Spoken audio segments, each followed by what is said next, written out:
Welcome to World Cup Express. This is Chandresh Narayanan. Today we are going to talk about India's next match against a side full of half all-rounders. West Indies were a dominant side in the 70s, but not anymore.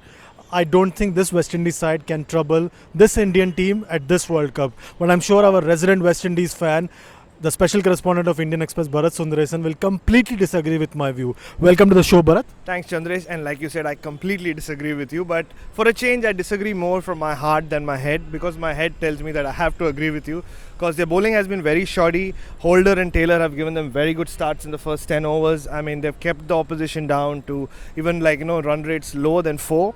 But then they've given it away because they've been forced to bring on the Russells and the Sammies, who are in the team more to strike those big sixes than to really bowl 10 overs. We have not seen any of them even complete their full quota. And I don't know what Jonathan Carter has been doing there in the middle order. He was slated as an all-rounder, but he hasn't bowled, and I don't think he looks accomplished enough a batsman to play in a World Cup.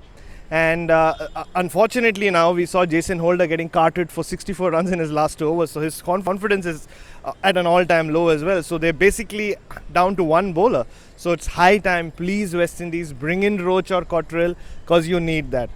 And coming back to your point about West Indies not having a chance, again I disagree with you, because the conditions in Perth, I was there, for the tri-series, and I saw the ball was doing a lot. The bounce is back, and West Indian bowlers have always enjoyed the conditions in Perth. And I feel even this young attack with Taylor and Holder, and hopefully they listen to me and play Roach, can trouble India. They could be the banana peel that India do not want to face.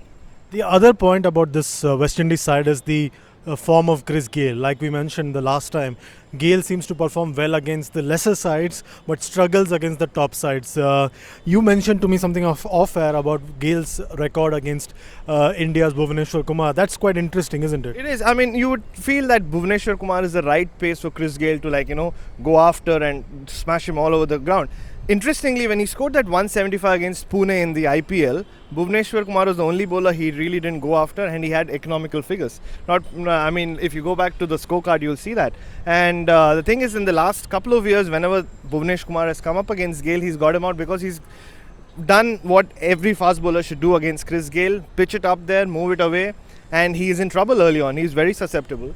And another thing is, Chris Gayle, since 2007, hasn't played much against India. He's played less than a dozen matches, and he's got a couple of half centuries. So even though he's a big fan favorite in India, probably he's a big fan favorite because he doesn't do much damage to India anymore.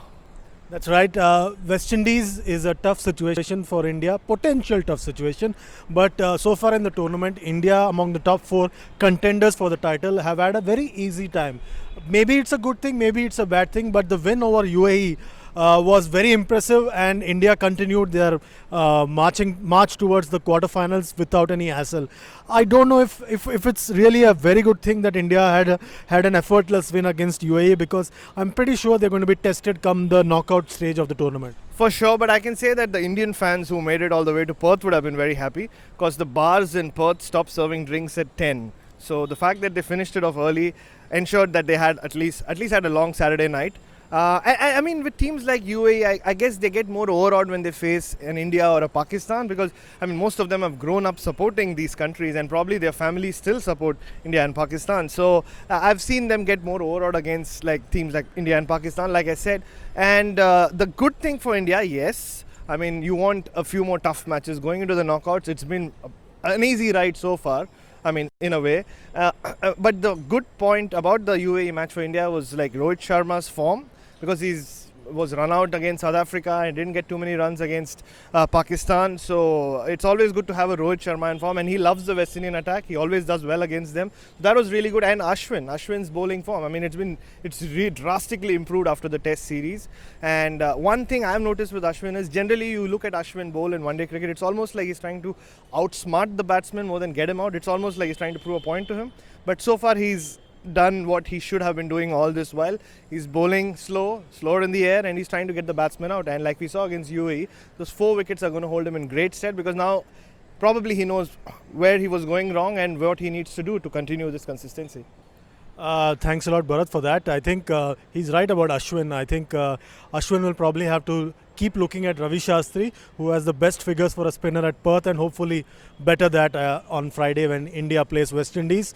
UAE was easy pickings for Ashwin, but I'm sure that come Friday, Ashwin will be in top form against West Indies as well. That's all in this episode of World Cup Express. Come back soon on World Cup Express to get more on the World Cup 2015.